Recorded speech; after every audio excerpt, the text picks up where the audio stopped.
lo sumo a Gabriel Puricelli, que también es analista internacional. Gabriel, bienvenido. Una primera mirada. Bueno, interesante desde el punto de vista, más allá de los aspectos estrictamente de defensa que ha tratado Fabián, cómo Israel le está torciendo la voluntad a los Estados Unidos, ¿no? Cómo ha logrado arrastrar a una posición probablemente ofensiva y no solo defensiva en la que ya estaba involucrado a Israel, provocando este giro de 180 grados en la posición del propio Donald Trump, que el lunes pasado estaba pidiendo a Israel que no interviniera y que hace un rato nada más postea en sus redes sociales rendición incondicional. ¿Qué hace que modifique su posición de defensiva a ofensiva a Trump si es que esto se confirma? La verdad es que más allá de los factores psicológicos y la influencia que ha logrado desarrollar sobre Trump Netanyahu, es difícil entender los factores dentro de la administración. Estamos frente a una administración Trump en esta segunda oportunidad donde hay pocos asesores de espesor teórico, hay muchos funcionarios muy leales a Trump, pocos expertos en Medio Oriente, y esto forma una ecuación distinta a la que vimos en la administración anterior, donde Rex Tillerson, el general Mattis, jugaban un papel de controlar a Trump. Hoy Trump está más sujeto a los vientos del cambio de su propia opinión. Acaba de decir el presidente de Francia: creo que necesitamos que Estados Unidos vuelva a reunir a todos en la mesa. No queremos que Irán obtenga un arma nuclear, pero el mayor error sería usar ataques militares para cambiar el régimen, porque entonces se desataría el caos y nuestra responsabilidad es retomar las conversaciones lo antes posible para poder retomar el rumbo en la cuestión nuclear y balística. Acaba de decir esto en el G7 Macron. Muy importante, Gabriel, porque ahí es de los dos ejes, la agenda que nos interesa a nosotros, dice Macron, Francia, es el desarrollo nuclear. No queremos cambio de régimen, eso no lo toquen. Bueno, que efectivamente esta es la ruta respecto de la cual los Estados Unidos en los últimos 20 años ha tenido poca claridad. Se ha terminado inclinando con resultados catastróficos por cambios de régimen y no ha logrado restablecer equilibrios. Entonces, efectivamente, la voz de Macron acá lo llama de alguna manera al orden a Estados Unidos, pero también es un llamado paradójico, ¿no? Porque Macron hace este llamado después de que Trump se haya ido hace pocas horas, casi dando un portazo casi de la reunión del G7, ¿no? Con lo cual estamos en una situación que está en flujo permanente, donde no se sabe exactamente dónde está parado el presidente de los Estados Unidos, y hay otros líderes, como en este caso Macron, que tratan de jugar un papel estabilizador. Lu. Te quería preguntar en ese sentido, Gabriel. Trump estuvo en Canadá precisamente en la reunión del G7, pero firmó la declaración final que invita a desescalar el conflicto. Vos conocés bien la política canadiense. ¿Qué se habló ahí entre los líderes del G7 y cuál fue la posición de Trump? La postura que predomina en el G7 es tratar de volver a con la excepción de Estados Unidos, es tratar de volver a una situación parecida a la que planteó Obama en el 2015 y que llevó a un acuerdo de los 5 miembros permanentes del Consejo de Seguridad más la Unión Europea con Irán para detener el programa bélico iraní. Obviamente, desandar eso no es sencillo, pero la visión que predomina en el resto de los líderes del G7 es esta visión más convencional, donde la cuestión del cambio de régimen no entra en la agenda y hay un enfoque más realista de que lo que hay que intentar hacer es restablecer equilibrios de poder en la región. Gabriel, te pido, ¿quién estaba primero ahí? ¿Irán o lo que después se llamó Israel? ¿Los judíos? Los chiitas? Hay todo un gran malentendido sobre de quién es esta tierra originariamente.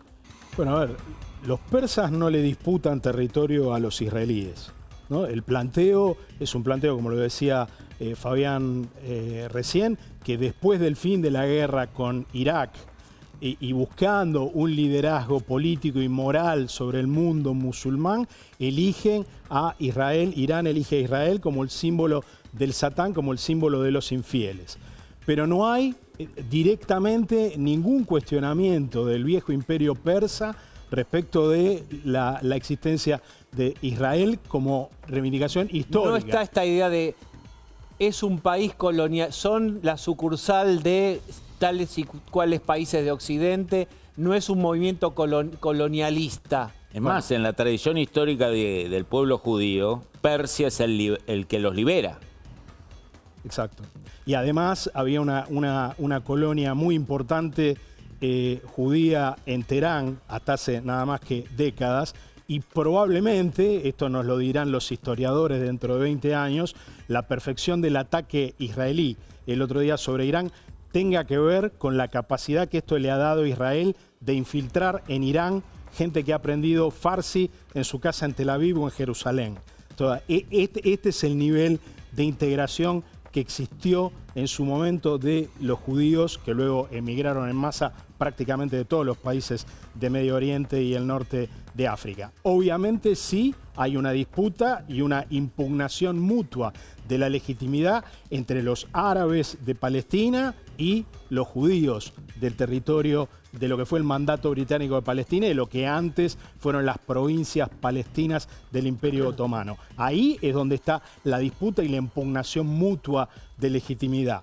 Pero el planteo iraní es un planteo que es más político y no tiene que ver no es con territorial. La disputa, que no tiene que ver con esa disputa territorial que está planteada allí. Bien. Y entonces, muchachos... Bueno, lo que pasa es que lo que se le podría decir a Netanyahu es que también se han creado los incentivos, y esto de alguna manera lo sugirió Fabián antes, para que Irán se sienta obligado a tener el arma. Pero el problema de este conflicto es que si esto se resuelve mal, van a ser muchos más países en el mundo los que van a tomar esos incentivos y van a querer también tener la bomba, porque este es un mundo sin reglas, inseguro, donde tu único reaseguro para no ser atacado es tener la bomba. Bien, seguimos. Entonces esto evidentemente no tiene ningún viso de detenerse en las próximas horas, Gabriel. Lo que estamos viendo, esto está en plena escalada, en pleno intercambio misilístico. Efectivamente, volviendo el G7 llamó a desescalar, eso es algo que no está sucediendo,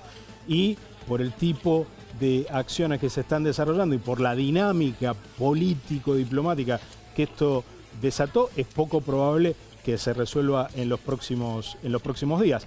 Lo que hay una extensa nota del New York Times que entrevistó a cerca de 40 fuentes del gobierno estadounidense para tratar de hacer un poco la autopsia de lo que ha sucedido en estas horas para justificar este giro, y lo que se ha movido dentro de en la discusión política dentro de Estados Unidos hace que sea muy difícil volver el genio a la lámpara en cuestión de pocas horas. El genio a la lámpara es el desarrollo de armas nucleares de Irán. Pero lo que te preguntaba, Gustavo, es si vos... O la voluntad ofensiva de Estados Unidos. ¿A qué te referís, Gabriel? Bueno, había la promesa de campaña, una de las promesas de campaña principales de Trump es: no voy a involucrar más a Estados Unidos en guerras en el exterior que no nos interesan en lo más mínimo a los estadounidenses.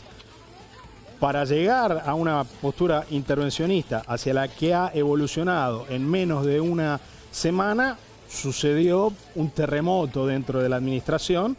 Hubo que desautorizar, por ejemplo, a Tulsi Gabbard, que en marzo le fue a decir al Congreso de los Estados Unidos: Irán, la evaluación de las agencias, de las múltiples agencias de inteligencia de los Estados Unidos, es que Irán no está persiguiendo en este momento la construcción del arma nuclear. Pasamos de eso a una postura intervencionista. Pero espera, con evidencia, vos me decís, las agencias de inteligencia americanas decían: Irán no está interesado ya mismo en completar el desarrollo no está de armamento en este momento. nuclear. No está avanzando Bien. en este momento. Corte en la película. Play ahora. Ahora, hay evidencia, volvemos una y otra vez las veces que haga falta. Hay evidencia de que efectivamente esto no era así y que estaban a poco de completar el 90% de enriquecimiento de uranio y después ya solo quedaba la tecnología de montarlo en un arma. ¿Esto es así? La evidencia del enriquecimiento a 60% y los kilos de material fisible que tiene Irán están certificados por el Organismo Internacional de Energía Atómica. Eso es un dato. se Ahora, supo por una con ese filtración de dato- Reuters. Ese informe se conoció Entonces hubo- por una filtración de Reuters el Entonces, 31 de No, mayo. una cosa no necesariamente contradice la otra, porque ese enriquecimiento puede estar destinado junto a otra serie de actividades a la construcción de la bomba, pero la evaluación de las agencias de inteligencia de los Estados Unidos es que a pesar de esa evidencia dura, ellos consideraban que Irán no podían estaba llegar al 90, pero no sabemos, no es seguro que sea para la bomba.